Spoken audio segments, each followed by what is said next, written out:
And our correspondent Paula Slier remains right along the Syrian-Iraqi border, closely watching Peshmerga forces trying to defend themselves against Islamic State. She did have a chance, one open window, to send us this report. Night has fallen over the Iraqi-Syrian border and the Kurdish fighters are taking up a position. Night is when ISIS, under the cover of darkness, moves around.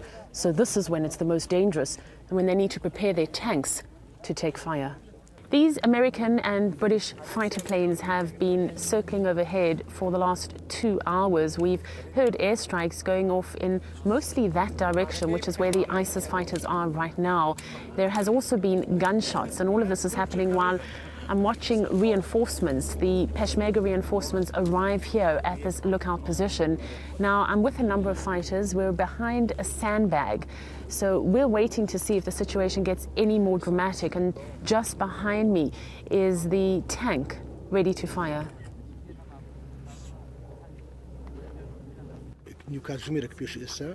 About 30 minutes ago, from the south of Rabia, ISIS tried to stage an attack, but it was very weak and we were able to defeat them immediately.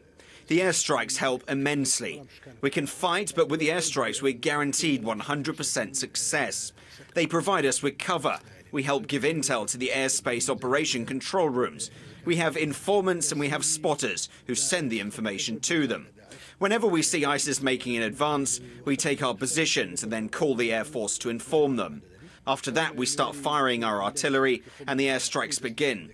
In the last 3 nights, we heavily defeated ISIS. So tonight, what they're just trying to do is say that they're not completely defeated.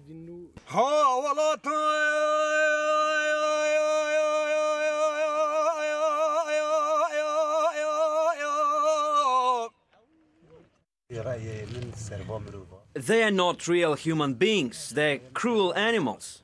They kill women and children mercilessly. Thank God they haven't been able to capture any of our fighters. We never sleep. We're always vigilant. This is not a domestic or even regional threat. It's a global threat.